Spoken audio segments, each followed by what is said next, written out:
ខ្ញុំសូមរំលឹកបងប្អូនម្ដងទៀតអំពីអត្ថប្រយោជន៍នៃការស្ដាប់បើសិនជាបងប្អូនបានចំណាយពេលវេលាមកចូលរួមក្នុងកម្មវិធីរបស់យើងហើយបងប្អូនគួរតែទាញយកប្រយោជន៍ឲ្យបានអំពីការចូលរួមនោះព្រឹកនេះបងប្អូនអាចទុកពេលវេលានេះទៅធ្វើការងារផ្សេងដែលជាប្រយោជន៍ផ្ទាល់ខ្លួនរបស់បងប្អូនប៉ុន្តែព្រឹកនេះបងប្អូនមកចូលរួមក្នុងវេទិកាសាធារណៈរបស់យើងការចូលរួមមួយនេះបងប្អូនត្រូវរកប្រយោជន៍អំពីការចូលរួមនេះឲ្យបានការស្ដាប់មួយដែលចាត់ទុកជាការស្ដាប់មានប្រយោជន៍ទៅបានលុះត្រាតែបងប្អូនស្ដាប់ទៅបងប្អូនដឹងថាគេកំពុងតែនិយាយអំពីអ្វីបន្ទាប់មកទៀតបងប្អូនដឹងអំពីវត្ថុបំណងដែលជាចេតនារបស់អ្នកនិយាយការស្ដាប់ដ៏ល្អយ៉ាងតិចបំផុតត្រូវក្តោបធម៌ពីរនឹងបើបងប្អូនទៅចូលស្ដាប់ក្នុងវេទិកាណាមួយរួចហើយបងប្អូនអត់យល់ថាអ្នកនិយាយនឹងគេនិយាយអីផងការស្ដាប់បែបហ្នឹងរកប្រយោជន៍មិនឃើញទេទៅផ្ទះវិញទៅល្អជាងខ្ញុំឃើញវេទិការបស់គណៈបក្សសិទ្ធិមនុស្សដែលខ្ញុំបើក YouTube មើលខ្ញុំឃើញអ្នកស្ដាប់នឹងងាកទៅលិចបន្តិចងាកទៅកើតបន្តិចហើយក្នុងរោងនឹងបងប្អូនហើយហុយបរិយឲ្យជុកពេញមួយរោងទាំងអស់ប៉ុន្តែដល់ពេលគេទម្លាក់សម្លេងឲ្យផ្ទះដៃមានសកម្មជនរបស់គេដែលគេបង្កប់ក្នុងរោងនឹងផ្ទះដៃលប៉េះលប៉ោះទៅប្រជាប្រដ្ឋនឹងលើតែគេផ្ទះដៃគាត់ក៏ផ្ទះដៃដែរទៅទោះរបៀបនឹងយកទៅប្រើការមិនកើតទេពីព្រោះមិនមែនជាទ័ពដែលកើតមកពីការយល់ទេប៉ុន្តែគឺជាទ័ពដែលផ្អើលតាមវងទ័ពរបៀបនឹងជាទ័ពដែលគ្មានគុណភាពទេយើងចង់ឲ្យបងប្អូនចេះប្រើកត្តាសក្តានុពលភាពជាមនុស្សគឺខួរក្បាលរបស់បងប្អូនដើម្បីទាញយកប្រយោជន៍មកសម្រាប់ការរស់នៅរបស់បងប្អូនផងដើម្បីជាប្រយោជន៍របស់សហគមន៍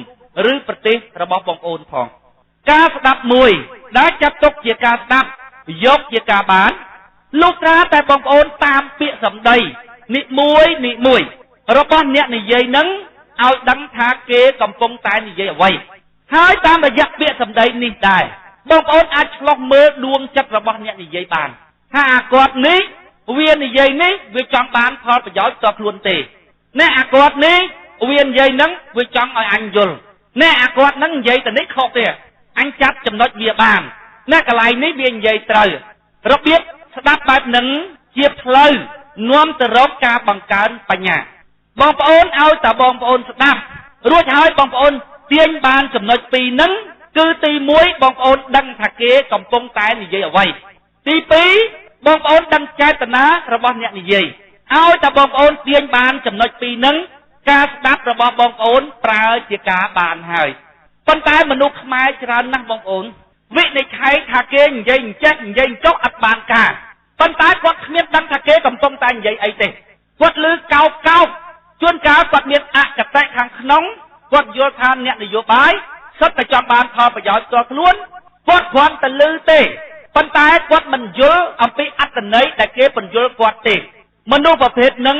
ពុទ្ធលោកហៅមនុស្សមានអកតេមានន័យថាគេបានកាត់ក្តីទុកជាមុនរួចជាស្រេចបុគ្គលប្រភេទហ្នឹងអត់មានអ្នកណាជួយឲ្យមានបញ្ញាចូលទៅក្នុងខួរក្បាលរបស់គេបានទេគេហៅរីអ្នកចេះឯងគាត់ចេះសពចេះគ្រប់ត្មងមិនទាំងស្ដាប់ផងគាត់ដឹងថាគេនិយាយខុសនិយាយត្រូវបាត់ទៅហើយ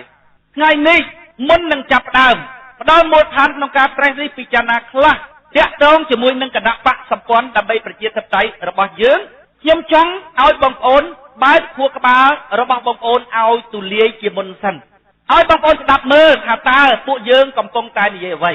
ឲ្យបងប្អូនឆ្លោះមើលតាមរយៈពាក្យសម្ដីដែលយើងបញ្ចេញទៅថាតើយើងមានដួងចិត្តអ្វីចំពោះបងប្អូនថ្ងៃនេះខ្ញុំចង់ឲ្យបងប្អូនសង្កេតអំពីគណៈបកសម្ព័ន្ធដើម្បីប្រជាធិបតេយ្យរបស់យើងថាតើ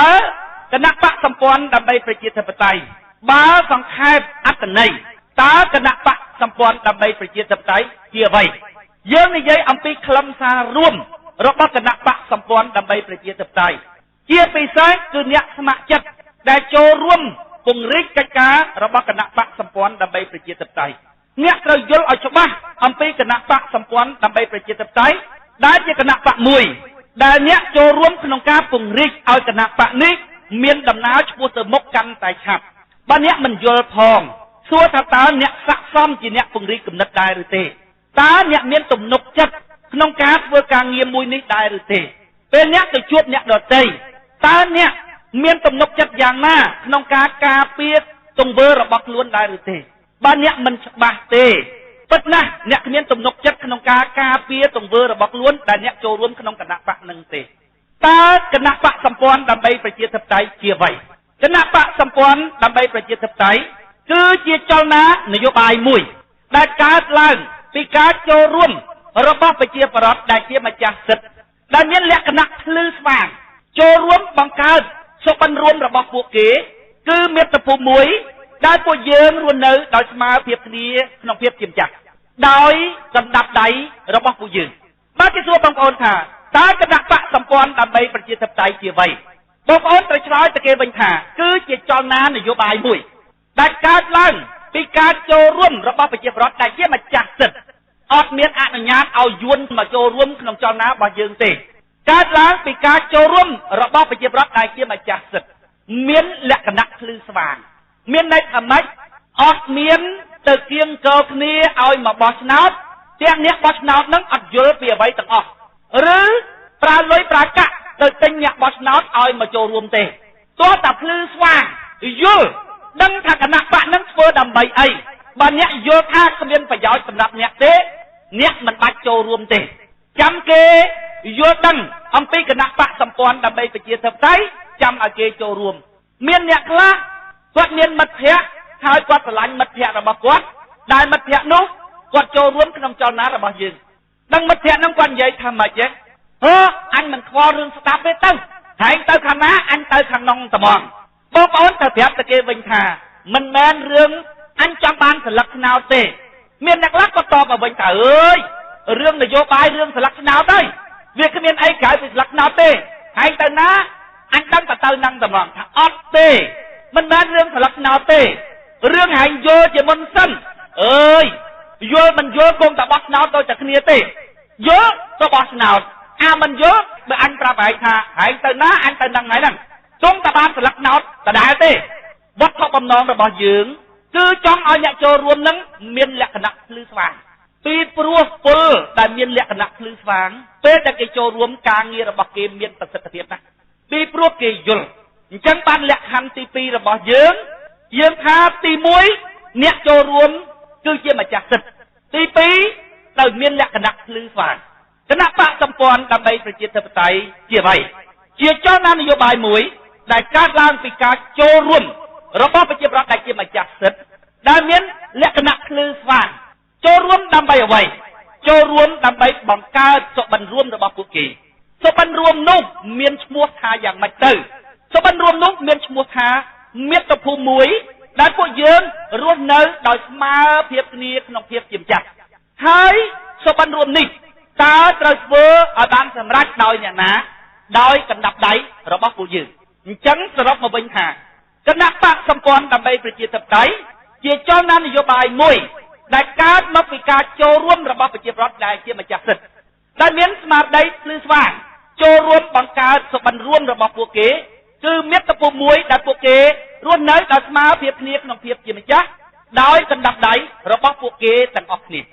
បងប្អូនត្រូវយល់អំពីអត្ថន័យទូទៅនៃគណៈបកសម្ព័ន្ធដើម្បីប្រជាធិបតេយ្យនេះគឺជាបដិវត្តស៊ីជម្រៅមួយនៅក្នុងប្រទេសរបស់យើងហើយដែលទើបតែចាប់ផ្ដើមនៅលើទឹកដីសុវណ្ណភូមិរបស់យើងដែលតាំងពីដើមរៀងមកគេមិនដែលធ្វើទេអតីតកាលរបស់យើងមិនដែលមានទេ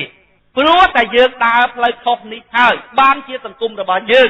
នៅតែក្រីក្រទោះបីជាយើងរស់នៅលើទឹកដីសុវណ្ណភូមិក៏ដោយ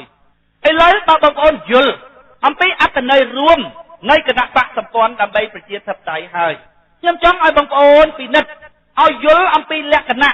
របស់គណៈបកសម្ព័ន្ធដើម្បីប្រជាធិបតេយ្យឲ្យបានល្អិតល្អន់ជាងនេះបន្តិច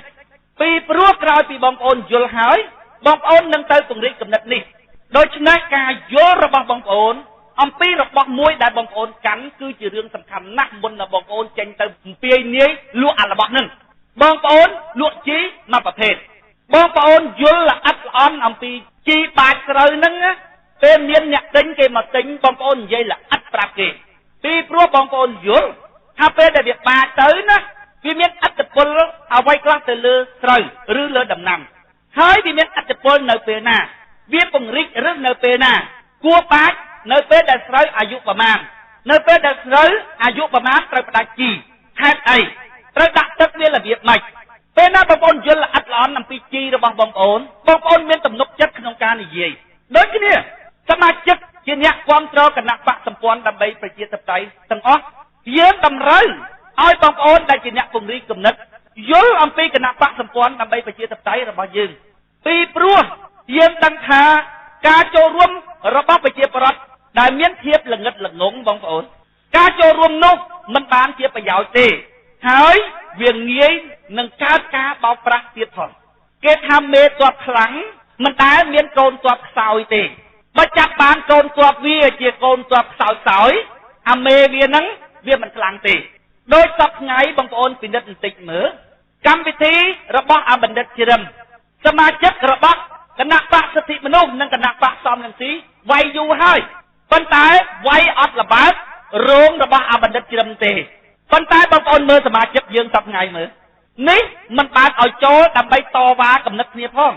គ្រាន់តែលើក្រុមយើងទៅដឹងតែពីបាត់សម្លេងហើយដាច់ទូរស័ព្ទរបស់យើងត្មងនេះសបញ្ជាក់ឲ្យឃើញថាទោះដែលមានការវឹកហាត់ដល់កម្រិតទៅបងប្អូនម៉ែឪរបស់វាដើរទៅណាក៏ដោយអាកូនចៅរបស់វានឹងវាចេះធ្វើការត្មងដាក់ចូលទៅក្នុងទីផ្សាររស់ស៊ីអត់ចាញ់គេទេប៉ុន្តែអ្នកអាចធ្វើអញ្ចឹងបានលោកថាតែអ្នកចង់ឲ្យកូនទ័ពរបស់អ្នកនឹងបានប្រយោជន៍ពិតប្រាកដមែនប៉ុន្តែបើប្រមុខក្រុមរបស់អ្នកចង់បានប្រយោជន៍ផ្ទាល់ខ្លួនដោយមិនគិតគូរដល់ប្រយោជន៍របស់សមាជិកជាអ្នកចូលរួមទេបើពួកគេអត់បានគិតគូរទេ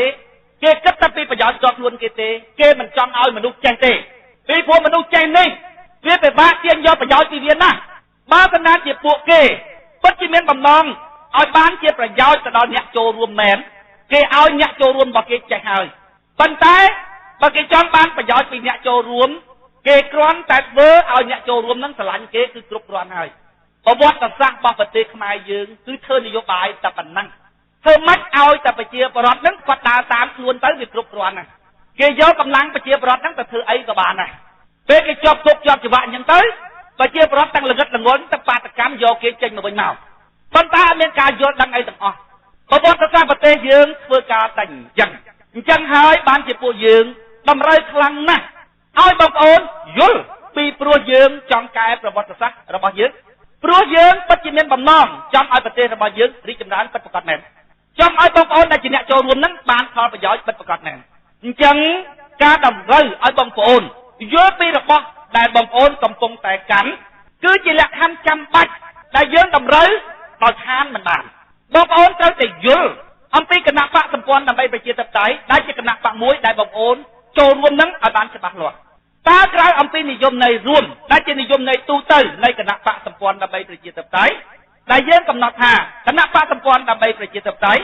គឺជាចលនានយោបាយមួយដែលកើតមកពីការចូលរួមរបស់ប្រជាពលរដ្ឋដែលជាម្ចាស់សិទ្ធិដែលមានលក្ខណៈភ្លឺស្វាងដើម្បីបង្កើតសុបិនរួមរបស់ពួកគេគឺមាតុភូមិមួយដែលពួកយើងរស់នៅដោយស្មារតីគ្នាក្នុងភាពជាម្ចាស់ហើយបង្កើតឡើងដោយកណ្ដាប់ដៃរបស់ពួកយើងក្រៅអំពីចំណុចមួយនេះបងប្អូនគួរតែយល់អំពីចំណុចអ្វីខ្លះទៀតតើបងប្អូនមានមើលឃើញថាគណៈបកសម្ព័ន្ធដើម្បីប្រជាធិបតេយ្យមានលក្ខណៈយ៉ាងម៉េចខ្លះដែរឬទេទី1គណៈបកសម្ព័ន្ធដើម្បីប្រជាធិបតេយ្យគឺជាញើសគឺជាឈាមរបស់ពួកយើងទាំងអស់គ្នាបងប្អូនត្រូវមើលឲ្យឃើញវាអត់សំខាន់ត្រង់ខ្ញុំនិយាយទេ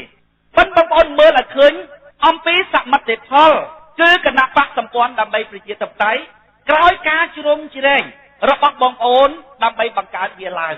តើគណៈបកសម្ព័ន្ធដើម្បីប្រជាធិបតេយ្យនឹងកើតឡើងក្រោមដំណក់ឈាមដំណក់ញើសដំណក់ការលះបង់របស់បងប្អូនដែរឬទេបងប្អូនសប្ងៃបងប្អូនចូលលុយដើម្បីដំណើរការគណៈបករបស់យើងស្វ័យបាត់តែមកដល់ពេលនេះខ្ញុំចេញលុយច្រើនជាងបងប្អូនក៏ពិតមែនប៉ុន្តែបើខ្ញុំចេញតែម្នាក់ឯងការងាររបស់យើងអត់ដំណើរការមកដល់ពេលនេះទេមានប្រជាប្រដ្ឋច្រើនណាស់តែគាត់មានលទ្ធភាពគាត់ក៏លើកដាក់តាមកម្លាំងនេះនិយាយអំពីកម្លាំងថវិកានៅអ្នកមានកម្លាំងចិត្តប៉ុន្តែអត់មានកម្លាំងលុយគាត់ពង្រីកទៅតាមកំណត់របស់គាត់ទៀតអញ្ចឹងបានខ្ញុំនិយាយថា គណៈបកសម្ព័ន្ធដើម្បីប្រជាធិបតេយ្យនេះគឺជាដំណក់ញើសដំណក់ឈាមរបស់ពួកយើងទាំងអស់គ្នារបស់មួយឯងបងប្អូនដែលបងប្អូនបានចូលរួមធ្វើក្នុងសតិអារម្មណ៍របស់បងប្អូនវាពិតជាមានតម្លៃណាស់អញ្ចឹងបានជាស្នល់ផ្លូវសាលារៀនអីនៅក្នុងតំបន់មួយជាទូទៅគេទាញឲ្យប្រជាពលរដ្ឋហ្នឹងបានចូលលុយតែគាត់អត់ចូលលុយទេគាត់អត់ថែអាសាស្នល់មកផ្ទះគាត់ទេ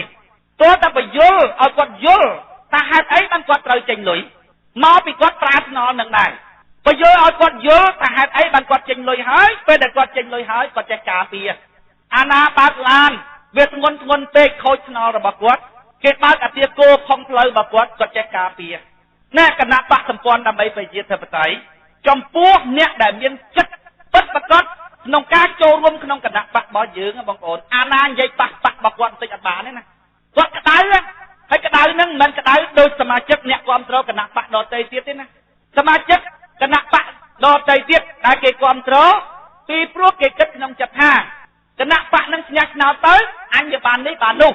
ឧទាហរណ៍អ្នកគ្រប់គ្រងគណៈបកសិទ្ធិមនុស្សគាត់នឹកក្នុងចិត្តថាបើកឹមតខាស្ញាឆ្នោតគាត់បានលុយ 40000 ដល់ពេលយើងទៅរិះគន់បកគាត់ក្តៅកាហាយ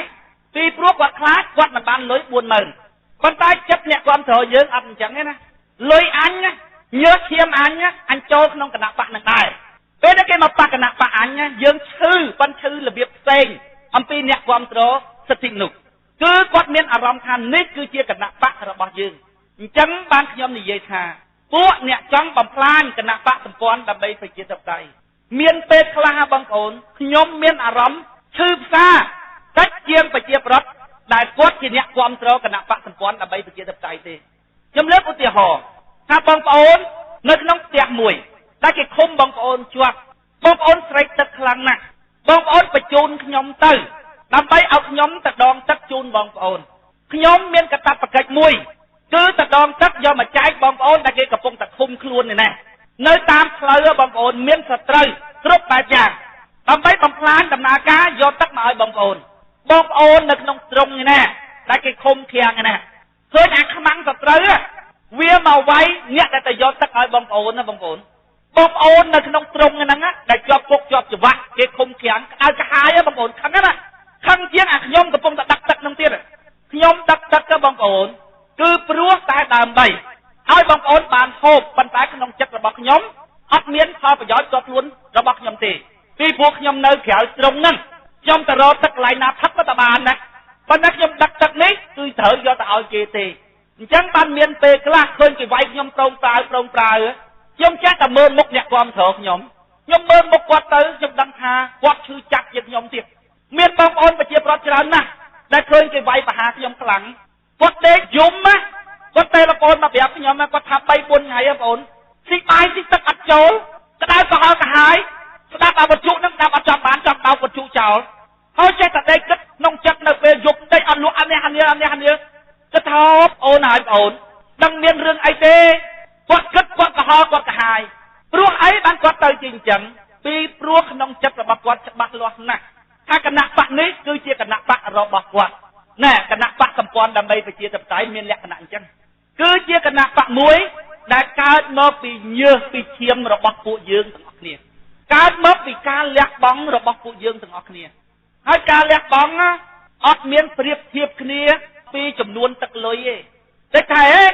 មីងកគាត់ចូលលុយ 10000 ដូច្នេះគាត់ឆ្លាញ់បាក់ជាងមីងខព្រោះមីងខចូលតែ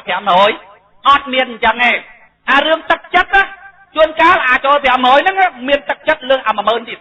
ព្រោះអីបានទៅចូល 500 ថាព្រោះវាអត់លុយមានតែ 1000 ទេចូលអត់ 500 ហើយចំណែកមីងមួយដែលចូល 10000 ទេនោះមានលុយ 1 លានគាត់ចូលតែ 10000 ទេអញ្ចឹងអារឿងមើលទឹកចិត្តរបស់មនុស្សនេះមិនមែនមើលអាសម្ភារៈខាងក្រៅទេទឹកចិត្តគឺទឹកចិត្តពួកយើងទាំងអស់គ្នាចូលរួមបង្កើតគណៈបកយើងច្បាស់លាស់ក្នុងចិត្តរបស់យើងថាវាបំរើការយល់មួយរបស់យើងដែលយើងយល់ថាត្រឹមត្រូវយើងក៏បានលះបង់លុយកាក់ពេលវេលាកម្លាំងកាយដើម្បីចូលរួមបង្កើតគណៈបករបស់យើងការពារគណៈបករបស់យើងនិងពង្រីកគណៈបករបស់យើងអញ្ចឹងបានខ្ញុំនិយាយថាគណៈបកសម្ព័ន្ធដើម្បីប្រជាធិបតេយ្យកើតមកពីការលះបង់ញើសឈាមលុយកាក់កម្លាំងកាយកម្លាំងចិត្តរបស់ប្រជាពលរដ្ឋពេលណាអ្នកណាមកបំផ្លាញសមិទ្ធផល ដែលយើងខំបង្កបង្កើតយើងឈឺចាប់យើងខឹងសម្បាយើងប្រឹងការពារទៅតាមលទ្ធភាពដែលយើងអាចការពារបាននេះគឺជាលក្ខណៈទី1របស់គណៈបកសម្ព័ន្ធដើម្បីប្រជាធិបតេយ្យដែលខុសពីគណៈបកដទៃទៀតបងប្អូនមើលគណៈបកប្រជាជនមើលមានការមកពីការចូលរួមរបស់ប្រជាប្រដ្ឋឯណាគណៈបកប្រជាជនសមាជិកសំខាន់របស់គេដែលមិនបានធ្វើធំគេជាអ្នកចេញលុយទេមិនមែនជាគណៈបកមួយដែលប្រជាប្រដ្ឋមានការលះបង់ចូលក្នុងគណៈបកនឹងទេចេញពីគណៈបកប្រជាជនមកដល់គណៈបកសិទ្ធិមនុស្សនិងគណៈបកសមនន្ទីក៏អត់ដែរសកម្មជនសិទ្ធិសកម្មជនស៊ីឈ្នួលទេគេថាផ្នែកភ្លឺមែនពិតមើលឃើញចិត្តរឿងអាយផ្នែកមិនមើលឃើញឆ្ងាយសពទិស័យមិនចេះសល់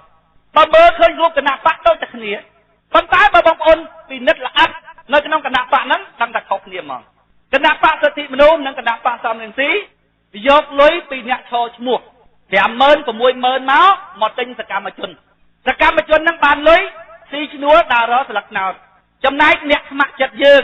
ដែលគណៈបកដទៃទៀតគេហៅថាសកម្មជនហ្នឹងសិតតបងលុយហើយបងលុយដែលស្ម័គ្រចិត្តទៀតអត់មានពីណាបខំទេគាត់យល់ថាគាត់ត្រូវតែចូលរួមអញ្ចឹងហ្មងឃើញវាខុសគ្នាអត់នេះគឺជាការលះបង់របស់ប្រជាប្រដ្ឋដើម្បីធ្វើបកមួយដែលគាត់យល់ថាត្រឹមត្រូវជាលក្ខណៈមួយដាច់ដោយឡែករបស់គណៈបកសម្ព័ន្ធដើម្បីប្រជាធិបតេយ្យដែលខុសពីគណៈបកទាំងអស់នៅស្រុកខ្មែរគណៈបកប្រជាជនមេធំគេជាអ្នកចេញលុយពីព្រោះគេចង់បានផលប្រយោជន៍ផ្ទាល់ខ្លួនរបស់គេគណៈបកសមនន្ទីនិងគណៈបកសិទ្ធិមនុស្សហើយបាត់តែប្រមុខក្រុមរបស់គេឬសមាជិកសំខាន់ក្នុងបករបស់គេដែលជាវាគ្មិនគេនិយាយថាគេធ្វើដើម្បីជាតិប៉ុន្តែប្រជាប្រដ្ឋអត់មានចូលរួមទេអត់មានបង់លុយទេហើយឲ្យបង់លុយមើលសួរសមាជិករបស់គណៈបកសិទ្ធិមនុស្សបង់លុយអត់មានបង់លុយទេដូច្នេះមិនមែនជាការលះបង់របស់ប្រជាប្រដ្ឋដើម្បីចូលរួមបង្កើតគណៈបកនោះទេនេះគឺជាលក្ខណៈទី1ដែលគណៈបកសម្ព័ន្ធដើម្បីប្រជាធិបតេយ្យខុសអំពីគណៈបកដទៃទៀតដល់លក្ខណៈទី2គណៈបករបស់យើងបងប្អូនណាជាប់ជាមួយនឹងមโนសញ្ចេតនាពូជសាសន៍មួយយ៉ាងច្បាស់លាស់បើអត់មានមโนសញ្ចេតនាបងប្អូនចេញលុយក៏អត់កើតសពថ្ងៃមិនមែនត្រឹមតែខ្ញុំទេសូម្បីតែសមាជិកអ្នកគ្រប់គ្រងឬអ្នកស្ម័គ្រចិត្តរបស់យើងនៅតាមមូលដ្ឋានគាត់និយាយប្រាប់ខ្ញុំហើយខ្ញុំក៏សង្កេតឃើញដូចគាត់និយាយដែរគាត់ថាបើតាមតែខ្លួនគាត់ខ្ជិលធ្វើណាស់ធ្វើបាត់តែគាត់ក្រក៏ពិតមែនប៉ុន្តែចំណាក់នេះហើយទៅចាប់ដេកស៊ីផលពីគណៈបករបស់យើងដឹងថ្ងៃណាឈ្នះហ៎ស៊ីក៏អត់បានទេជាពិសេសគឺអ៊ំចាស់ហ្នឹងហ្មងគណៈបករបស់យើងវាប្រើរយៈពេលយូរបន្តិចព្រមពើល្អវាកើមអញ្ចឹងអ៊ំចាស់ហ្នឹងគាត់មិនអាចស៊ីផលនឹងបានទេប៉ុន្តែវាគឺជាមโนសញ្ចេតនាពូជសាសន៍មួយគាត់និយាយថាម៉េចទេគាត់អាចធ្វើដើម្បីកូនចៅជំនាន់ក្រោយរបស់យើងទៅអ្នកខ្លះទៀតមិនអញ្ចឹងទេក្មេងយើងមើលទៅគាត់ថាអាចនៅទទួលផលនៅពេលដែលគណៈបកសម្ព័ន្ធដើម្បីប្រជាធិបតេយ្យឈ្នះឆ្នោតប៉ុន្តែចិត្តរបស់គាត់ក៏ដូចតែអ៊ំចាស់ចឹងដែរគាត់និយាយថាបើតាមតែខ្លួនគាត់សពថ្ងៃមិនជាអ្នកមានទេប៉ុន្តែអាចរស់បានរស់ស៊ីកប៉ិចកប៉ុកជាមួយគេជាមួយឯងទៅ4 10 20 30ឆ្នាំទៀតងាប់ទៅបាត់ហើយទៅចូលរួមក្នុងគណៈបកសម្ព័ន្ធដើម្បីប្រជាធិបតេយ្យសង្ឃឹមថានឹងបានប្រយោជន៍ដល់ខ្លួនយូរប៉ុន្តែវាអាណិតបងប្អូនជនរួមឈាមទាំងអស់គ្នាហ្នឹងដែលគាត់លំបាកវេទនាបើយើងទាំងអស់គ្នាមិនចូលរួមធ្វើអត់មានអាណាធ្វើទេបងប្អូនមើលចិត្តបែបហ្នឹងដែលខ្ញុំនិយាយថាវាមានលក្ខណៈជាមโนសញ្ចេតនាពូជសាសន៍មួយយ៉ាងជ្រៅបើអត់មានមโนសញ្ចេតនានឹងជនរួមឈាមរបស់ខ្លួនធ្វើអត់កើតទេសប្ថ្ងៃបងប្អូនណាយើងចូលលុយឧទាហរណ៍អ្នកខ្លះចូល 5000 អ្នកខ្លះចូល 10000 មួយខែបងប្អូនរំពឹងផលថាបងប្អូននឹងបានផលវិញយ៉ាងច្រើននៅពេលដែលគណៈបកសម្ព័ន្ធដើម្បីប្រជាធិបតេយ្យឈ្នះឆ្នោតយើងសង្ឃឹមអញ្ចឹងបងប្អូនស្មាតទោសចង់ប្រើពាក្យថាសង្ឃឹមផ្កាយលើមេឃនោះវាយូរវាមិនងាយបានទេបើបងប្អូនទុកលុយ 5000 នឹងចាយបានភ្លាមហ្មងប៉ុន្តែវាមានសេចក្តីអាណិតអាសូរវាមានមโนសញ្ចេតនាពូជសាសន៍មើលឃើញផ្នែកលហងអញ្ចឹងមើលឃើញថាបងប្អូនខ្មែរមួយចំនួនបើគ្មានចលនារបស់យើងជួយផ្សព្វផ្សាយគំនិតរបស់យើងទៅដល់តិចរបស់គាត់ទេមើលទៅរស់នៅវែងរហូតអញ្ចឹងចិត្តរបស់គ្នាចូលទៅលុយហ្នឹងមិនរំពឹងថានឹងបានផលភ្លាមស្អីទេប៉ុន្តែនឹកឃើញថាវាពង្រីកគំនិតទស្សនៈដែលយើងយល់ថាត្រឹមត្រូវហើយវាមានប្រយោជន៍ទៅដល់ជនរួមឈាមរបស់យើងអាចចិត្តបែបហ្នឹងគេហៅចិត្តដែលបង្កប់ទៅដោយមโนសញ្ចេតនា នេះគឺជាលក្ខណៈទី2របស់គណៈបកសម្ព័ន្ធដើម្បីប្រជាធិបតេយ្យដល់លក្ខណៈទី3វាមានលក្ខណៈជាឧត្តមគតិអាឧត្តមគតិហ្នឹងបងប្អូនវាលាយនឹងភាពយុត្តិធម៌វាលាយនឹងភាពត្រឹមត្រូវវាលាយនឹងភាពស្អាតស្អំអញឃើញសង្គមខ្មែរអាអ្នកធំជិះជាន់អ្នកតូចត្មងហ่ะខុសទៅត្រូវខុសអញចង់ឈ្នះអាហ្នឹងហ្មងអញចង់រៀបចំសង្គមអញឲ្យត្រឹមត្រូវអាហ្នឹងគេហៅឧត្តមគតិគ្មានទេរឿងអញប៉ុន្តែអញស្អប់ពេកសទៅខ្មៅទៅសអាអ្នកមានឈ្នះទៅរហូតនេះអាទឹកចិត្តបែបហ្នឹងគេហៅឧត្តមគតិតាំងសុបនៅលើភាពត្រឹមត្រូវមិនចង់ញោមចំពោះអំពើអាក្រក់អានឹងហើយគេហៅឧត្តមគតិគណៈបកយើងមានលក្ខណៈនឹងទៀតប្រាជ្ញាភាពអាត្មានិយមដើម្បីរកភាពត្រឹមត្រូវរកយុត្តិធម៌រកភាពស្អាតស្អំឲ្យមនុស្សទូទៅលក្ខណៈបែបហ្នឹងគេហៅលក្ខណៈឧត្តមគតិស្អប់បងប្អូនស្អប់ហ្មងពេលណាបងប្អូនពិតជាមនុស្សល្អដែលមានចិត្តល្អត្រង់ពិតប្រាកដមែនបងប្អូនឃើញអាសទៅជាខ្មៅអាខ្មៅទៅជាសស្របបានណាមនុស្សដែលមានចិត្តល្អអញ្ចឹងណាបងប្អូនសូម្បីតែជាអ្នកគ្រប់គ្រងគណៈបកប្រជាជនណាពេលឃើញអំពើអាក្រក់នោះវាខ្លាំងពេកដោយអាបណ្ឌិតជ្រឹមសទៅខ្មៅទៅសគាត់ប្រមបានទេណាគាត់តែបងប្អូនមកយើងគាត់ថាបងប្អូនបងអ្នកគ្រប់គ្រងគណៈបកប្រជាជនក្រហមឆ្អិនឆ្អៅប៉ុន្តែដល់ពេលឃើញអាបណ្ឌិតឈួតហ្នឹងវាមកអង្គុយការពារទាំងកតឹងតតែងនិយាយខុសឲ្យទៅត្រូវទៅខុសបងទទួលយកបានទេអូនបងឆ្ងល់វាថាវាមកពីនរកដៅណាអូនហានរកមានច្រើនដៅអានេះមកពីដៅមួយណា4 5ចំនួនដែលបងឆ្លងកាត់ហើយបងមិនដែលឃើញមនុស្សណាអាក្រក់អញ្ចឹងអានេះព្រាយក្បាល8មកពីដើមពោណាអូនអីក៏វាទៅហៅម៉េចមកអង្គុយការពារអំពើអាក្រក់នៅកណ្ដាលទីភ្លឺអញ្ចឹងបងមិនដែលឃើញទេមនុស្សអញ្ចឹងគេហៅមនុស្សមានឧត្តមគតិវាស្រឡាញ់អំពើល្អខ្លួនគាត់អ្នកគ្រប់គ្រងគណៈបកប្រជាជនសោះប៉ុន្តែសន្តានជាមនុស្សល្អបងប្អូនវានៅជាមួយមនុស្សអាក្រក់អត់កើតទេមនុស្សខុសពីសត្វទេឆានត្រង់ចំណុចចឹងបើវាអត់មានអាដឹងខុសដឹងត្រូវចេះស្រឡាញ់អំពើល្អហ្នឹងទេបងប្អូនណាវាគ្រាន់តែជាសត្វទេឆានមកបន្ទុកទេជ្រូកវាខុសពីគោវាខុសពីក្បីវាខុសពីមាន់ប៉ុន្តែសរុបទៅទេឆានដូចគ្នាយើងក៏ដូចគ្នាដែរតើវាបាត់អាភាពត្រឹមត្រូវអត់ដឹងខុសអត់ដឹងត្រូវអត់ចេះស្រឡាញ់អំពើល្អអត់តាំងសុបនៅលើអំពើល្អទេយើងគិតយូរទៅគ្រាន់តែជាសត្វទេឆានមកបន្ទុកហ្នឹងវាមានអីខុសគ្នាប៉ុន្តែមនុស្សខុសពីសត្វទេឆានត្រង់មនុស្សដឹងខុសដឹងត្រូវចេះស្រឡាញ់អំពើល្អហ្នឹងណាហើយចេះស្រឡាញ់ហ្នឹងកាន់តែខ្ពស់ទៅកាន់តែល្អិតទៅអាហ្នឹងភាពជាមនុស្សហ្នឹងកាន់តែមានច្រើនឡើងទៅលើមនុស្សមនុស្សណាក៏ដឹងខុសដឹងត្រូវដែរបងប្អូនប៉ុន្តែដឹងតិចពេកវាដឹងតែលួចគេខុសអីចឹងណាវាដឹងថាយកម៉ែយកឪឯងហ្នឹងត្រូវទេដឹងយកបងប្អូនបង្កើតអីត្រូវទេល្មើគុណជាមួយអ្នកមានគុណអីត្រូវទេវាដឹងអញ្ចឹងណាប៉ុន្តែដល់ពេលល្អិតទៅទៀតណាឧទាហរណ៍ថាជាពលរដ្ឋមួយរស់នៅក្នុងសង្គមគួរមានកាតព្វកិច្ចអីខ្លះបើអត់បំពេញកាតព្វកិច្ចក្នុងនាមជាពលរដ្ឋដែលរស់នៅក្នុងសង្គមទេអសិលធម៌យោបាយទៅវត្តដើម្បីផលប្រយោជន៍ផ្ទាល់ខ្លួនអានឹងមិនហៅបុណ្យទេល្អិតអញ្ចឹងគាត់អត់ដឹងវាកាន់តែល្អិតទៅមនុស្សកាលណាពិចារណាកាន់តែយូរទៅដឹងកាន់តែល្អិតទៅមានន័យថាភាពជាមនុស្សហ្នឹងកាន់តែច្រើនឡើងលើមនុស្សហ្នឹងកើតមកជាមនុស្សងាយណាបងប្អូនប៉ុន្តែធ្វើខ្លួនឲ្យទៅជាមនុស្សពេញលក្ខណៈងាយទេព្រោះអីព្រោះតែគ្មានការផ្ដល់មូលដ្ឋានក្នុងការត្រេះរិះពិចារណាពីដូនតាឬវីរៈបរោះរបស់ជាតិសាសន៍នឹងទេទុកឲ្យពូជសាសន៍នឹងវារកឃើញដោយខ្លួនឯងហ្មងជួនកាល10សតវត្សទៀតគាត់រកឃើញផង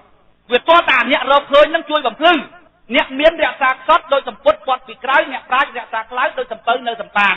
វាតតែមានអ្នកប្រាជ្ញជួយបំភ្លឺ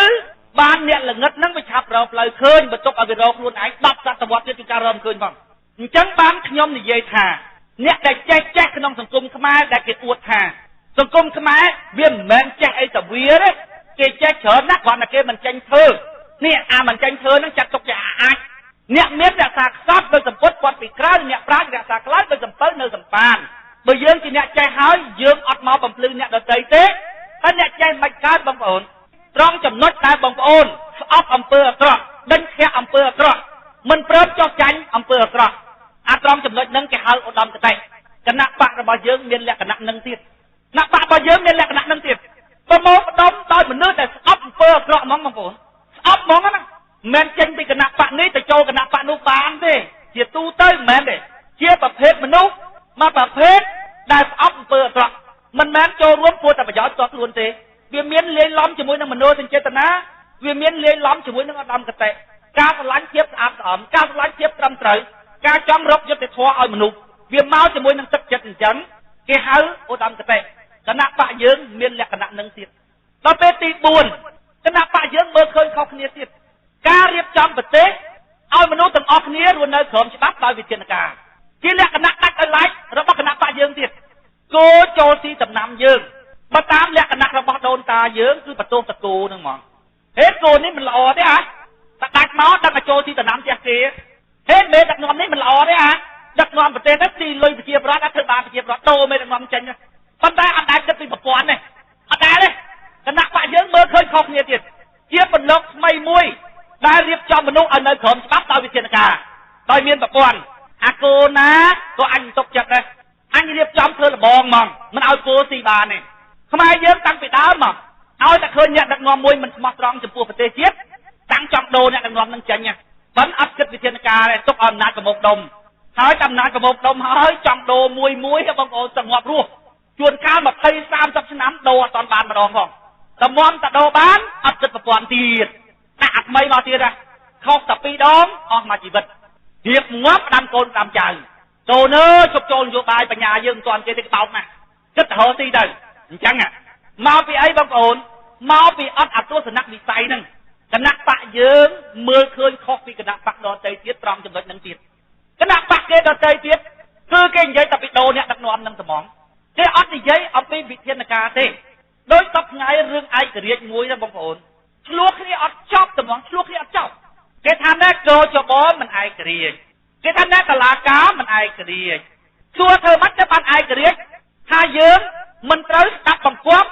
អ្នកធំណាទេ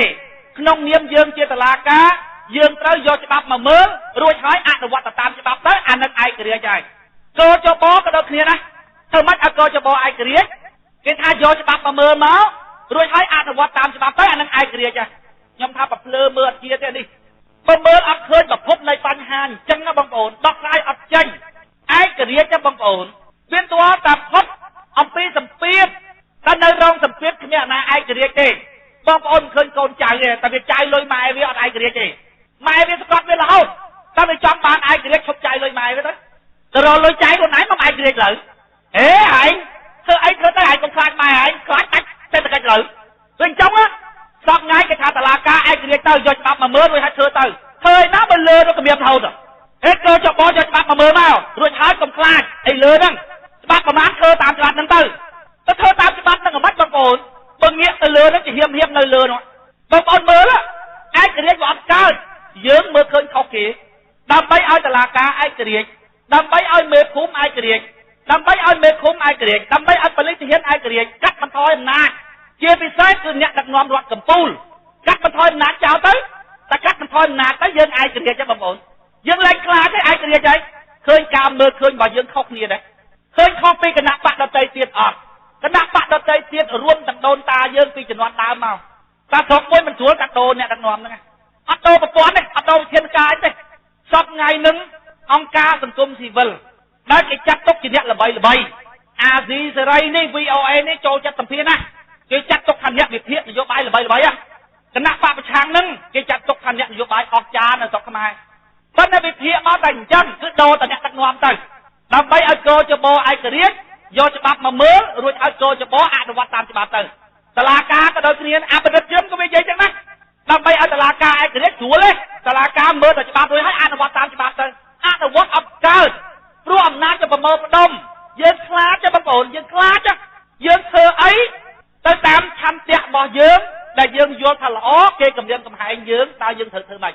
វាមានតែជំរឿន3ទី1ហើយធ្វើតាមអញទី2បើឯងមិនធ្វើតាមអញទេថយចេញអញដាក់អ្នកថ្មីទុកអាអ្នកថ្មីណាគេធ្វើតាមអញវានៅកន្លែងហ្នឹងបើធ្វើតាមអញក៏មិនធ្វើថយចេញក៏មិនថយចេញវាងាប់អ្នកទៅតាមផ្លូវហ្នឹងអញ្ចឹងស្រុកគេដើម្បីឲ្យម្នាក់ឯករាជ្យអនុវត្តច្បាប់ទៅតាមឆន្ទៈរបស់ខ្លួនដោយគ្មានការភ័យខ្លាចការធ្វើឲ្យមនុស្សទាំងអស់គ្នាមានអំណាចស្មើគ្នាកុំឲ្យវាមានអំណាចខ្លាំងស្រុកខ្មែរអត់មានមើលឃើញវិធានការទេថាគណៈបកប្រជាជនទៅវិញចង់អ្នកគណៈបកសន្តិភាពនិងគណៈបកសិទ្ធិមនុស្សសពថ្ងៃណាគេកាន់ក្បាលមេក្រូជួបបងប្អូនណាមិនមែនគេមកបញ្យល់ឲ្យបងប្អូនយល់ទេបើគុំតែគេចង់បានស្លឹកឆ្នោតគេអត់មកទេអត់មកទេបងគេមិនមែនបញ្យល់ឲ្យបងប្អូនយល់ទេ bà bong ổn mơ mình khơi trong chụp nhưng mà chụp băng luật thế bong ổn thực kết mơ là ba mình nốt và dul kê ở dul là bong ổn khơi à mình đất chìm nè việc phải lọc bong ổn nè quạt cái quạt cái ho quạt cái hai bà này mình nương mình nhắc bao sầm ram u thì ho ba mình nương năng việc bắt chỉ bao sầm ram mà bong ổn khơi nhà na đừng coi lơ trong sơn uất bách lắc chơi và cho mà bị lơ khăn bát đấy bây giờ nhắc bao sầm ram men bây giờ nhắc bây giờ phải chia bọt men chắc chỉ nhắc bây giờ là anh nam mau lọc chia bọt cái lấy ban cầm được hà bong ổn nữa à chỉ đâm việc phải lọc mấy lọc chắc con nhảy khoa thế chẳng ban khi ông dạy thằng cầm được hà con men bây giờ đi thế con mà rồi đặt nào thế bong ổn mời cho ba chấm nãy cô dương vấn nhá bao mặt đọc ru bong ổn làm ấy cũng bây giờ nhom chẳng được bọt lật nào thôi tôi nhom bắt giờ đấy đọc kia tên tên chân coi dạy kia chân đọc kia ở vô chân thành dương thưa ấy ở toàn vô tên lật nào bong ổn pi pro ấy pi pro càng nghe bao dương men lật nào thế càng nghe bao dương cứ co sang thành cung mới nó thôi cho bao dương toàn vô kia phong ní ở dương ta co sang thành cung mạch ban ta lật nào được co sang thành cung mặt ban này ở vô thế rương dương cứ rương trong ở bong ổn vô pi pro dương trời cá cầm lắng rồi bao bong ổn cầm lắng đây cá vô sầm khăn nặng bong ổn thưa cá vì miềnประสิทธิภาพពួកយើងតាក់ទងជាមួយនឹងការគ្រប់គ្រងរដ្ឋយើងចង់ឲ្យបងប្អូនយល់ឲ្យបានច្បាស់ថាបញ្ហានៅស្រុកខ្មែរគ្មានការគោរពច្បាប់មកពីអំណាចជាប្រមូលផ្ដុំបងប្អូនសូម្បីតែអ្នកចង់គោរពច្បាប់ហើយនឹងក៏គោរពអត់ចោលទៀតអាអ្នកមិនចង់គោរពហើយវាមិនចង់គោរពទៅហើយអ្នកអាអ្នកចង់គោរពហ្នឹងដូចមេភូមិមេឃុំគ្នាចង់គោរពច្បាប់ណាបងប្អូនមេភូមិខ្លះមិនគោរពអត់ចោលអាលើកម្រាមមកសកត់មកណាបងប្អូនធ្វើតែមិនចង់ចុះស្រុកគេហេតុអីបានមេភូមិគេធ្វើទៅតាមឆន្ទៈរបស់គេបានព្រោះកាត់បន្ថយអំណាចរដ្ឋកាត់បន្ថយអំណាចអ្នកធំនោះបងប្អូនឃើញអញ្ចឹងបានខ្ញុំចេះតែនិយាយថាជាប្រព័ន្ធនៃការដឹកនាំរដ្ឋមួយតាមបច្ចេកវិទ្យាទំនើបហើយមានប្រយោជន៍ខ្លាំងណាស់ទៅដល់ប្រជាពលរដ្ឋដែលជាម្ចាស់ឆ្នោតអញ្ចឹងបានខ្ញុំនិយាយថាគ្មានរឿងអីមកគម្រាមកំហែងខ្ញុំបានទេម្ចាស់ឆ្នោតទៅមានអ្នកខ្ញុំគម្រាមកំហែងនេះឯងវិញតែធ្វើឲ្យខ្ញុំក្តៅពេកជប់កាន់បានមេក្រូបញ្យល់ឲ្យងាប់ទាំងអស់គ្នាឡើយគ្មានគម្រាមកំហែងខ្ញុំទេខ្ញុំយកតលក្ខណៈមកដាក់តម្រៀបខ្ញុំអ្នកដាក់តម្រៀបខ្ញុំតើអ្នកអត់យល់ទេអ្នកយល់ហើយក៏បាត់ខ្ញុំទៀតទុំគម្រាមកំហែងខ្ញុំផ្ដល់ឱកាសឲ្យបងប្អូនជាលើកចុងក្រោយនៅលើទឹកដីសវណ្ណភូមិឃើញលោវាគ្មានអាណាផ្ដល់ឱកាសទៀតអត់ពីខ្ញុំទៅខ្ញុំផ្ដល់ឱកាសឲ្យបងប្អូនចុងក្រោយតែអត់ពីខ្ញុំទៅខ្ញុំនិយាយថាអួតណាប៉ុន្តែខ្ញុំស្ទង់ចិត្តខ្ញុំមើលតែអត់ពីខ្ញុំទៅការធ្វើនយោបាយបែបយើងហ្នឹងអត់មានរហូតដល់លេខផែនដីលេខផែនដីមកក្បាលអាណាសក់អាហ្នឹងចែកជើងគ្នារួចទៅបើអាផ្លូវហ្នឹងអញ្ចឹងបានខ្ញុំនិយាយថាកុំគម្រាមខ្ញុំស្ដាប់ខ្ញុំនិយាយឲ្យបានច្បាស់លាស់សិនបានដឹងថាវត្ថុបំណងរបស់ខ្ញុំវាស្អីធំជាងគេរឿងនយោបាយខ្ញុំចង់រៀបចំស្រុករបស់យើងឲ្យមនុស្សទាំងអស់គ្នារស់នៅក្រោមវិធានការកុំជឿទុកចិត្តលើអ្នកនយោបាយទុកឲ្យអំណាចប្រមូលផ្ដុំបងប្អូនហើយបងប្អូននៅស្រុកណាក៏ដោយវិធានការដើម្បីឲ្យមានការអនុវត្តច្បាប់ទូទៅអត់សល់មនុស្សណាម្នាក់ដែលគេហៅថាជាសង្គមនីតិរដ្ឋនោះគ្មានអ្វីក្រៅអំពីវិធានការធ្វើឲ្យមនុស្សទាំងអស់មានអំណាចស្មើគ្នាតែមានអំណាចប្រមូលផ្ដុំហើយអត់មានការអនុវត្តច្បាប់ទេវិធានការដើម្បីធ្វើឲ្យមាននីតិរដ្ឋទូច្បាប់ទាំងអស់គ្រប់គ្រងមនុស្សវិធានការរបស់វាគឺមានតែមួយគត់ជាបច្ចេកទេសគឺត្រូវកាត់បន្ថយអំណាចរបស់អ្នកដឹកនាំរដ្ឋហើយចាំកាត់បន្ថយអំណាចរបស់អ្នកបន្តទៀតមកតើពេលណាកាត់បន្ថយអំណាចហើយបងប្អូនណាទាំងនាយករដ្ឋមន្ត្រីទាំងរដ្ឋមន្ត្រីពេលចាប់ដើមធ្វើអ្វីមួយចាប់ដើមនឹកឃើញដល់គុកដល់ច្បាប់ទៀងហ្មងតិចអញធ្វើទៅគេចាប់អញទៅនឹកឃើញដល់អញ្ចឹងណាដល់ពេលឥឡូវវិញបើអញធ្វើបានវាណាទៅកាត់អញនេះនឹកឃើញដល់អញ្ចឹងខ្លះអាណិតវាខ្ជិលធ្វើប៉ុន្តែឯងកុំខ្លាំងតែខ្លាំងធ្វើឲ្យឥឡូវបងប្អូនណាជីវិតរបស់យើងទាំងអស់គ្នាអត់ខុសពីត្រីដែលគេប្រកក្នុងទៀនទេគេចង់ស៊ីស្មានណាក៏បានដែរហើយម្ចាស់ប្រទេសវាសមណាស់វាសមហើយពួកអីពួកនិយាយស្ដាប់គ្នាវាមិនបានអាស្ដាប់គ្នាបានដូចហើយអត់ជួយធ្វើវាសមគេជន់ក្បាលចឹងហើយខ្ញុំថាសមតែហ្មងត្រឡប់មករឿងយើងវិញ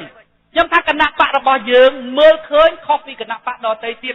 ត្រង់រឿងវិធានការក្នុងការរៀបចំសង្គមឲ្យមនុស្សទាំងអស់គ្នារស់នៅក្រោមច្បាប់ពួកយើងនឹកឃើញដល់វិធានការពួកគេនឹកឃើញដល់ការដូរអ្នកដឹកនាំបងប្អូនឃើញខុសគ្នាទៀតអត់តែខ្ញុំនិយាយថាបងប្អូនចូលរួមក្នុងគណៈបកសម្ព័ន្ធដើម្បីប្រជាធិបតេយ្យហើយសំខាន់បងប្អូនត្រូវយល់អំពីគណៈបកដែលបងប្អូនចូលរួមឲ្យបានច្បាស់លាស់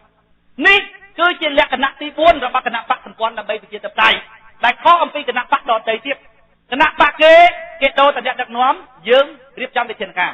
ដល់លក្ខណៈទី5បងប្អូនណាជាពន្លកនៃការកែផ្នត់គំនិតរបស់មនុស្សឲ្យមនុស្សរស់នៅក្នុងគំរូជីវិតថ្មីអត់ដែលមានទេបងប្អូនអត់ដែលមានទេសង្គមខ្មែររបស់យើងរស់នៅទិន្នន័យតាមតូនតាមតាខ្ញុំក្តៅបងប្អូនអាទិន្នន័យខុសៗខ្ញុំក្តៅណាអាងើយស្គរអោនដាក់គ្រាប់ឯងខ្ញុំក្តៅហ្មងប៉ុន្តែរៀនកូនឲ្យអោនកូនណាថកទៅកូនឯងធ្វើមិនអោនជាមួយគេទៅបងប្អូនណាបើកណាជាបងប្អូនគិតពីរឿងលក្ខណៈរបស់ធម្មជាតិអាងើយស្គរអោនដាក់គ្រាប់នឹងខុសងើយឯណាស្គរបងប្អូនស្គរបានងើយមិនស្រូវមានគួររួចហើយបងប្អូនទៅងើយវាស្គរអីវាអត់ស្គរអីតែដាក់គ្រាប់រួចហើយបងប្អូនទៅងើយក៏អត់ស្គរដែរអញ្ចឹងងើយអត់ស្គរអីស្គរបានវាងើយហើយខ្មែរយើងបង្រៀនកូនខុសទៅកូនខុសឲ្យត្រូវដោយអោនទៅបានវាដាក់គ្រាប់បង្រៀនខុសណាអាសាច់ជូនខ្លាបាននៅស្រុកបានអូខ្ញុំក្តៅបងប្អូនរៀនអាលក្ខណៈបែបហ្នឹងណាទាំងប្រជាប្រដ្ឋសាមញ្ញរហូតដល់អ្នកដឹកនាំកម្ពុជារបស់ប្រទេសយើងសពថ្ងៃអ្នកដឹកនាំកម្ពុជាក៏អាសាច់ជូនខ្លាបាននៅស្រុកបានដែរបងប្អូនមើលយួនយកទៅនេះយកទៅនោះយកទៅនេះយកទៅនោះហេតុអីបានចឹងអាសាច់ជូនខ្លាបាននៅក្នុងកន្លែងបានវិញចឹងងាកមកប្រជាប្រដ្ឋវិញ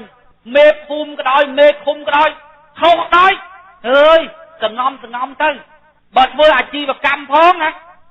អាសាច់ជូនខ្លាខ្លះទៅបាននៅស្រុកបានចុះច្បាប់ចុះទម្លាប់អាច្បាប់នោះវាអញ្ចឹងហើយប៉ុន្តែស្រុកយើងធ្វើម៉េចក៏អាសាច់ជូនខ្លាទៅបាននៅស្រុកបានបើក្នុងរយៈពេលណាមួយខ្ញុំក៏វាមិនថាដែរប៉ុន្តែនេះផងរហូតហ្មងបើតាមទស្សនៈខ្ញុំវិញខ្ញុំថាអត់អញ្ចឹងទេអត់មានអាសាច់ជូនខ្លាបាននៅស្រុកបានទេសម្រាប់ខ្លាបាននៅស្រុកស្រួលសម្រាប់គេចោលហ្មងកំតិចខ្លាចោលត្មងមើលបងប្អូនទេបើបានរយៈពេលណាមិនទាន់បោះឆ្នោតអាយទីខ្លះទៅណាចាំមើលបោះឆ្នោតហើយដួលឯងព្រឹបហ្មងណាអញ្ចឹងណាសម្រាប់ខ្លាបាននៅស្រុកបានសតទស្សនៈថ្មីទាំងអស់ពេលដែលបងប្អូនត្រូវបានគេធ្វើបាបទស្សនៈចាស់របស់បងប្អូនមកពីអានឹងវាខូចវាមកបោកអញអ្នកនយោបាយខូចចេះខូចចុះបាត់គោបាត់ក្បីខណ្ឌបចោចំណែកយើងវិញអត់ចឹងទេកំណត់ថ្មីបាត់គោបាត់ក្បីមិនមែនមកពីចោលលួចទេមកពីយើងប្រហែសកំណត់របស់យើងថ្មីអញ្ចឹងពួកគេឈ្នះយើងមិនមែនពួកគេខ្លាំងទេ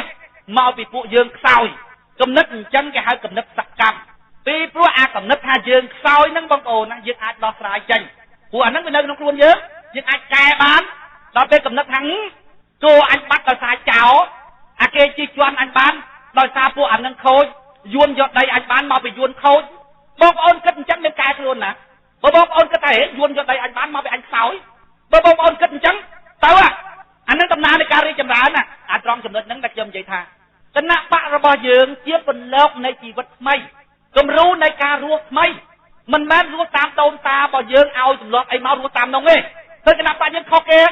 ជាពន្លកនៃគំរូជីវិតថ្មីតម្លៃពិតប្រាកដគឺនៅក្នុងខ្លួនសុទ្ធសឹងតែកំណត់ថ្មីខ្មែរយើងអត់ចឹងទេណាពីដើមមកតម្លៃពិតប្រាកដនៅលើគេឲ្យគាត់គិតអញ្ចឹងគាត់ថាបើយើងល្អគេគង់តែមើលឃើញទេគាត់ព្រមឲ្យគេឲ្យហើយដេញទៅតាមកិត្តិយសសប្តាហ៍ហ្នឹងរហូតដល់ពេលងាប់ហើយហ្នឹងមានគ្រូធម្មចារខ្លះដាំទៀតនោះពេលយើងងាប់ទៅគេឈ្មោះនៅកោបឈ្ងុយឈ្ងប់នៅលើផែនដីអាងាប់ទៅហើយហ្នឹងនៅគ្រាអាឈ្ងុយទៀតមនុស្សដែលដេញតាមតម្លៃខាងក្រៅជាមនុស្សដែលមិនយល់ពីដំណើរធម្មជាតិទេបងប្អូនតម្លៃពិតប្រាកដនៅខ្លួនយើងគេថាយើងធ្វើស្រីខូចមកភូមិប៉ុន្តែយើងអត់ស្រីខូចអត់មែនហ្នឹងមិនចាំណាឲ្យអត់មែនហ្នឹងមនុស្សកាន់កំណត់ថ្មីទស្សនៈថ្មីដែលខ្លួនយល់ឃើញតែត្រឹមត្រូវបងប្អូនពេលចេញមកនិយាយដបងដៃគេជេរអត់ទាំងភូមិទាំងស្រុកគេចាប់ដាក់គុកគេធ្វើទុកបុកម្នេញប៉ុន្តែតម្លៃពិតប្រាកដនៅខាងក្នុងមនុស្សនឹងគិតអញ្ចឹងបើគិតរកតម្លៃខាងក្រៅនិយាយរួចទេនៅក្នុងភូមិក្នុងស្រុកយើងសប្តាហ៍ថ្ងៃបងប្អូនណាអ្នកលៀបតក់ក្រហមច្រើនពេកទៅ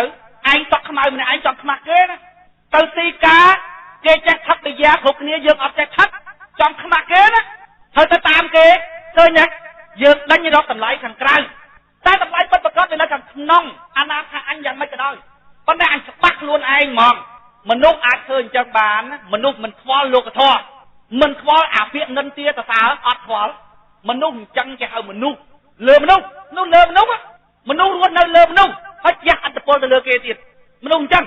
អត់ខ្វល់ពីរឿងណាទេខ្វល់តែពីរឿងខ្លាចអញខុសទៅអញត្រូវទៅ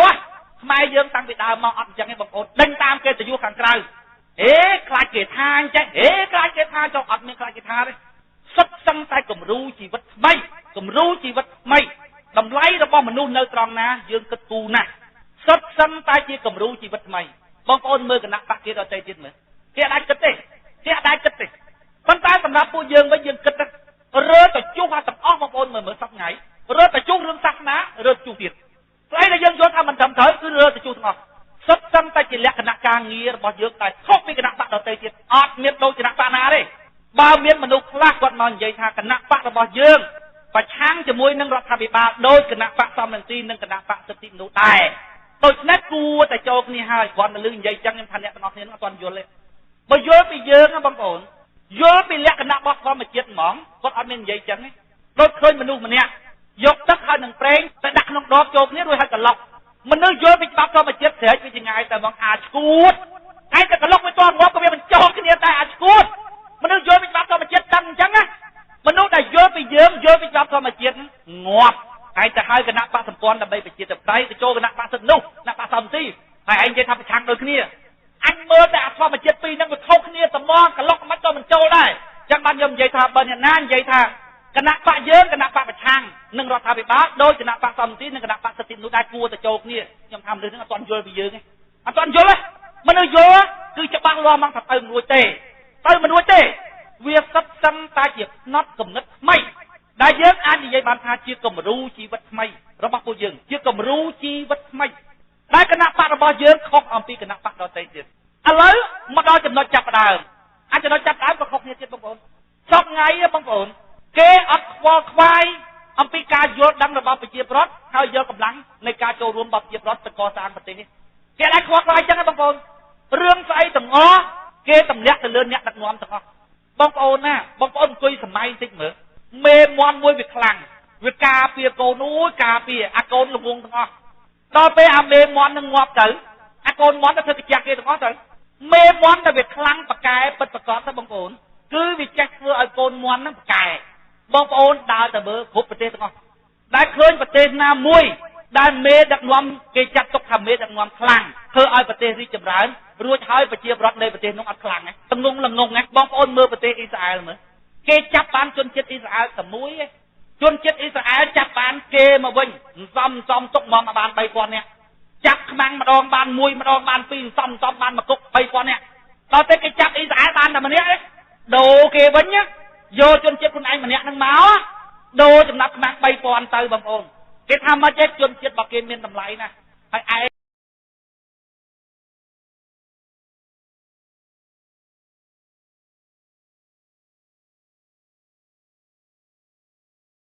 ខ្ញុំសូមរំលឹកបងប្អូនម្ដងទៀតអំពីអត្ថប្រយោជន៍នៃការស្ដាប់បើសិនណាជាបងប្អូនបានចំណាយពេលវេលាមកចូលរួមក្នុងកម្មវិធីរបស់យើងហើយបងប្អូនគួរតែទាញយកប្រយោជន៍ឲ្យបានអំពីការចូលរួមនោះព្រឹកនេះបងប្អូនអាចទុកពេលវេលានេះទៅធ្វើការងារផ្សេងដែលជាប្រយោជន៍ផ្ទាល់ខ្លួនរបស់បងប្អូនប៉ុន្តែព្រឹកនេះបងប្អូនមកចូលរួមក្នុងវេទិកាសាធារណៈរបស់យើងការចូលរួមមួយនេះបងប្អូនត្រូវរកប្រយោជន៍អំពីការចូលរួមនេះឲ្យបានការស្ដាប់មួយដែលចាត់ទុកជាការស្ដាប់មានប្រយោជន៍ទៅបានលុះត្រាតែបងប្អូនស្ដាប់ទៅបងប្អូនដឹងថាគេកំពុងតែនិយាយអំពីអ្វីបន្ទាប់មកទៀត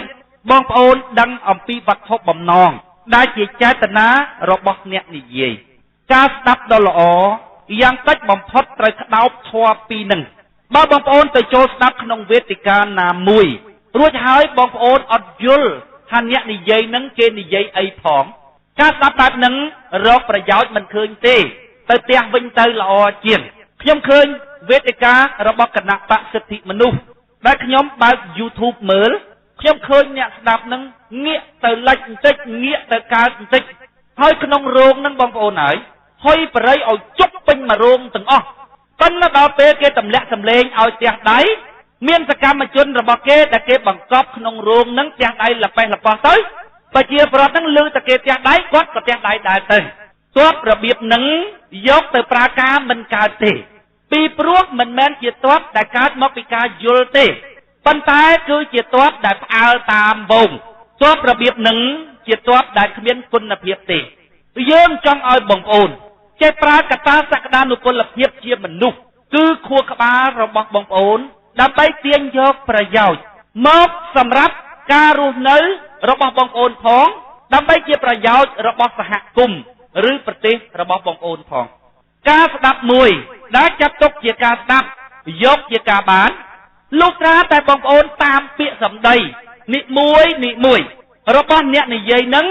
ឲ្យដឹងថាគេកំពុងតែនិយាយអ្វីហើយតាមរយៈពាក្យសម្ដីនេះដែរបងប្អូនអាចឆ្លោះមើលដួងចិត្តរបស់អ្នកនិយាយបានថាអាគាត់នេះ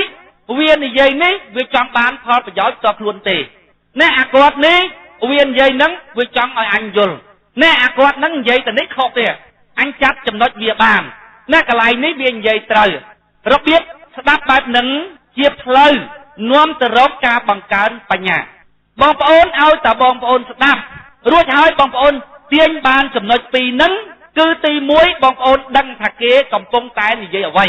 ទី2បងប្អូនដឹងចេតនារបស់អ្នកនិយាយឲ្យតែបងប្អូនទាញបានចំណុចពីរហ្នឹងការស្ដាប់របស់បងប្អូនប្រើជាការបានហើយប៉ុន្តែមនុស្សខ្មែរច្រើនណាស់បងប្អូនវិនិច្ឆ័យថាគេនិយាយអញ្ចេះនិយាយចុះអត់បានការប៉ុន្តែគាត់គ្មានដឹងថាគេកំពុងតែនិយាយអីទេគាត់ឮកោកជួនកាលគាត់មានអគតិខាងក្នុងគាត់យល់ថាអ្នកនយោបាយសិតតែចង់បានផលប្រយោជន៍ផ្ទាល់ខ្លួនគាត់គ្រាន់តែឮទេប៉ុន្តែគាត់មិនយល់អំពីអត្ថន័យដែលគេបញ្យល់គាត់ទេមនុស្សប្រភេទហ្នឹងពុទ្ធលោកហៅមនុស្សមានអគតិមានន័យថាគេបានកាត់ក្តីទុកជាមុនរួចជាស្រេចបុគ្គលប្រភេទហ្នឹងអត់មានអ្នកណាជួយឲ្យមានបញ្ញាចូលទៅក្នុងខួរក្បាលរបស់គេបានទេគេហៅរីអ្នកចេះឯងគាត់ចេះសពចេះគ្រប់ត្មងមិនទាំងស្ដាប់ផងគាត់ដឹងថាគេនិយាយខុសនិយាយត្រូវបាត់ទៅហើយថ្ងៃនេះមុននឹងចាប់ដើមផ្ដល់មូលដ្ឋានក្នុងការត្រេះរិះពិចារណាខ្លះតាក់ទងជាមួយនឹងគណៈបកសម្ព័ន្ធដើម្បីប្រជាធិបតេយ្យរបស់យើងខ្ញុំចង់ឲ្យបងប្អូនបើកខួរក្បាលរបស់បងប្អូនឲ្យទូលាយជាមុនសិនឲ្យបងប្អូនស្ដាប់មើលថាតើពួកយើងកំពុងតែនិយាយអ្វីឲ្យបងប្អូនឆ្លោះមើលតាមរយៈពាក្យសម្ដីដែលយើងបញ្ចេញទៅថាតើយើងមានដួងចិត្តអ្វីចំពោះបងប្អូនថ្ងៃនេះខ្ញុំចង់ឲ្យបងប្អូនសង្កេតអំពីគណៈបកសម្ព័ន្ធដើម្បីប្រជាធិបតេយ្យរបស់យើងថាតើគណៈបកសម្ព័ន្ធដើម្បីប្រជាធិបតេយ្យបើសង្ខេបអត្ថន័យតើគណៈបកសម្ព័ន្ធដើម្បីប្រជាធិបតេយ្យជាអ្វីយើងនិយាយអំពីខ្លឹមសាររួមរបស់គណៈបកសម្ព័ន្ធដើម្បីប្រជាធិបតេយ្យ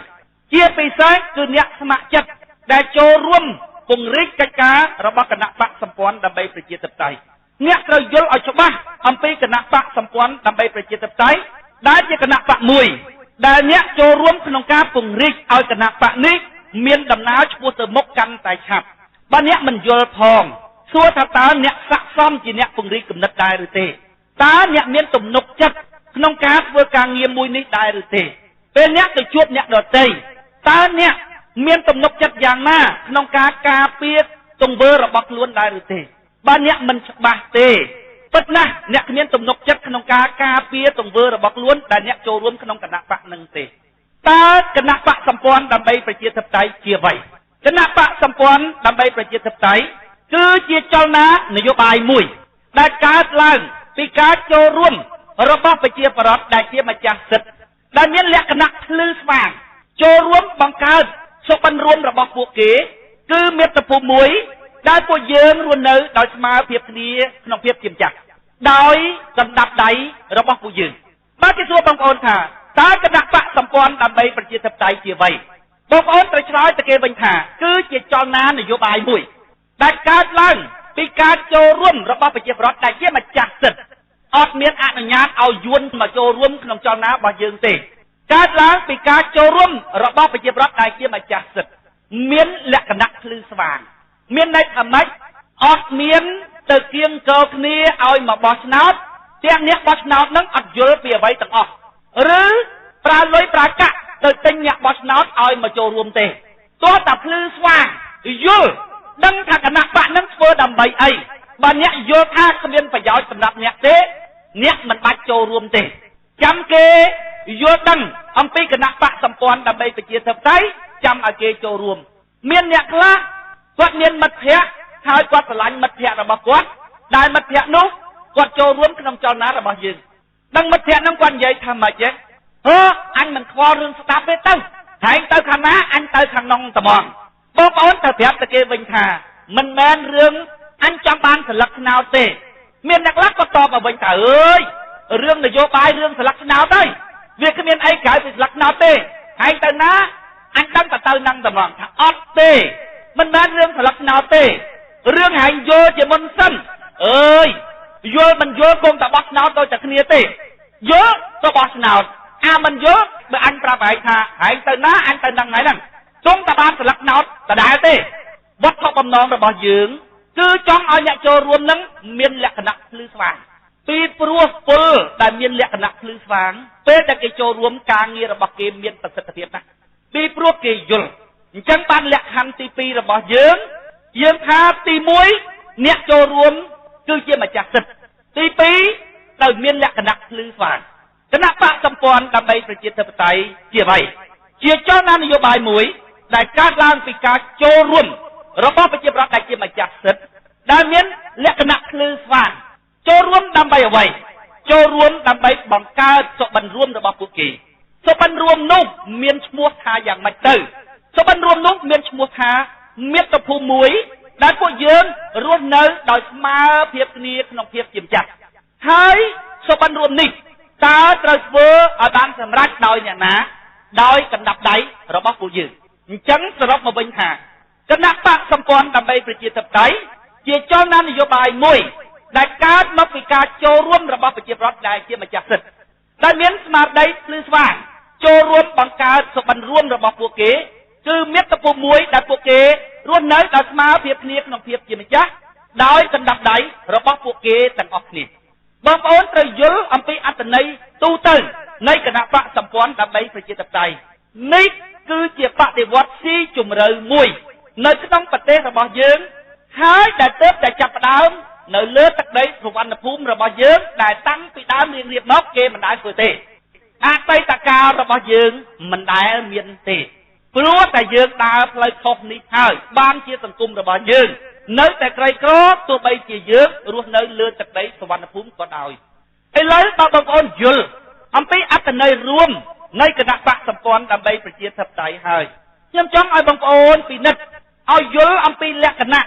របស់គណៈបកសម្ព័ន្ធដើម្បីប្រជាធិបតេយ្យឲ្យបានល្អិតល្អន់ជាងនេះបន្តិចពីព្រោះក្រោយពីបងប្អូនយល់ហើយបងប្អូននឹងទៅពង្រីកគំនិតនេះដូច្នេះការយល់របស់បងប្អូនអំពីរបស់មួយដែលបងប្អូនកាន់គឺជារឿងសំខាន់ណាស់មុននឹងបងប្អូនចេញទៅអំពាយនាយលក់អារបស់នឹងបងប្អូនលក់ជីមួយប្រភេទបងប្អូនយល់ល្អិតល្អន់អំពីជីបាច់ស្រូវហ្នឹង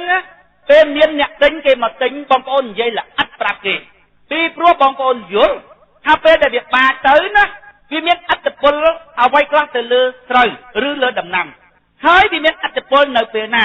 វាពង្រីកឬនៅពេលណាគួរបាច់នៅពេលដែលស្រូវអាយុប្រមាណនៅពេលដែលស្រូវអាយុប្រមាណត្រូវផ្ដាច់ជីហេតុអីត្រូវដាក់ទឹកវារបៀបម៉េចពេលណាបងប្អូនយល់ល្អិតល្អន់អំពីជីរបស់បងប្អូនមានទំនុកចិត្តក្នុងការនិយាយដូចគ្នាសមាជិកជាអ្នកគាំទ្រគណៈបកសម្ព័ន្ធដើម្បីប្រជាធិបតេយ្យទាំងអស់យើងតម្រូវឲ្យបងប្អូនដែលជាអ្នកពង្រីកគំនិត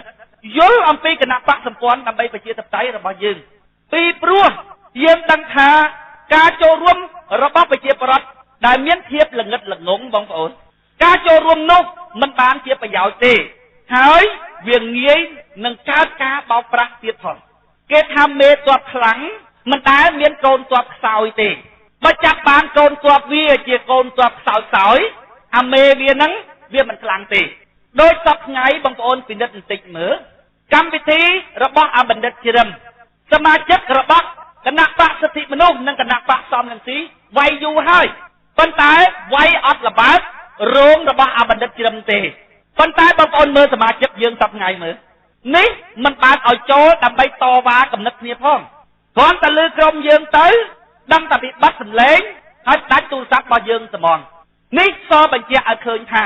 ទោះដែលមានការវឹកហាត់ដល់កម្រិតទៅបងប្អូនម៉ែឪរបស់វាដើរទៅណាក៏ដោយអាកូនចៅរបស់វាហ្នឹងវាចេះធ្វើការត្មងដាក់ចូលទៅក្នុងទីផ្សាររ៉ូស៊ីអត់ចាញ់គេទេប៉ុន្តែអ្នកអាចធ្វើអញ្ចឹងបានលោកថាតែអ្នកចង់ឲ្យកូនទ័ពរបស់អ្នកហ្នឹងបានប្រយោជន៍ពិតប្រាកដមែនប៉ុន្តែបើប្រមុខក្រុមរបស់អ្នកចង់បានប្រយោជន៍ផ្ទាល់ខ្លួនដោយមិនគិតគូរដល់ប្រយោជន៍របស់សមាជិកជាអ្នកចូលរួមទេបើពួកគេអត់បានគិតគូរទេគេគិតតែពីប្រយោជន៍ផ្ទាល់